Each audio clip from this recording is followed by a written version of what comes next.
Gary, I want to talk about your favourite topic, which is politics, not just because of the Tasmania election that's just gone through, but there are some pretty nervous Conservatives asking what's going on with Conservative politics, because there's a sea of red out there and they're getting a little nervous.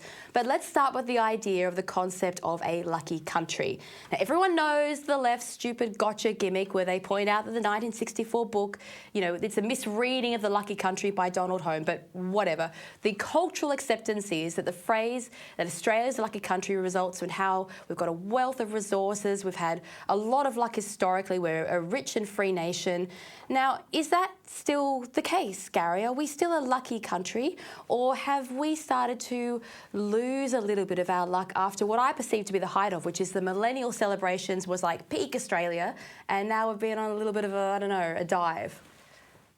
Yeah, look, I think we've been lucky to get away with a lot of stuff. I mean, even back when they were writing the Australian Constitution, and the late Sir Henry Parkes, the New South Wales Premier, was, I think, on his third honeymoon, and he died before the document was completed. But, that was, 1896 or something, I read. But look, in the end, we federated at a time when there was a great drought and economic impact. And if it hadn't been for the fact the West Australian government had spent a fortune to get water across to Kalgoorlie, and they found gold in Kalgoorlie in the early 1900s, Australia might have fallen into a big hole. And if it hadn't been for the fact that the First World War came along and we had the world's best wool to make clothes to go and fight on the Western Front, we might have fallen into another hole. And we've had a series of lucky things happen our way, and we've not really done much to invest in ourselves, really, apart from things like maybe the Snowy Mountain scheme post-World War II. But we found iron ore, we found coal,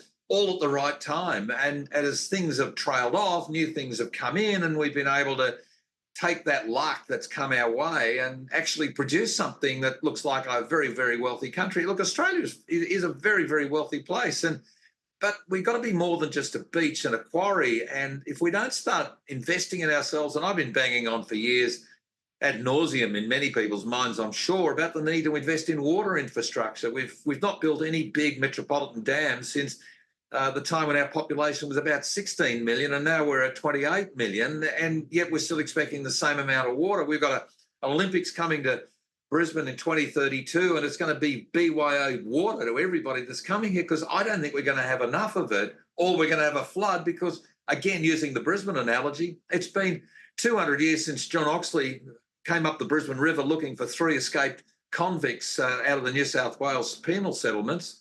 And he found them, by the way. But he said this might be a place to build a place. We still haven't actually mastered our local creeks and estuarines, and wondering why it is we flood still 200 years after settlement. So we've got to start putting some effort in. And we've got no political will to imagine this. And it's what people are now calling an imagination deficit disorder. Our politicians have just simply got no big vision, no imagination, no dream, no 25 or 50-year plan. It's all about a plan for votes, not a plan for the next generation. And I think we're suffering. I don't know how much longer our luck's going to run for, particularly when you've got a Commonwealth government that says, we're going to put a whole lot of solar panels where a coal-fired power station used to be, and we don't need nuclear. Well, actually, maybe we do, because solar only works when the sun is shining, and it doesn't provide the electricity you need. And we can't make anything in Australia if we don't have cheap power. So I think we're running out of luck fast and furiously, myself.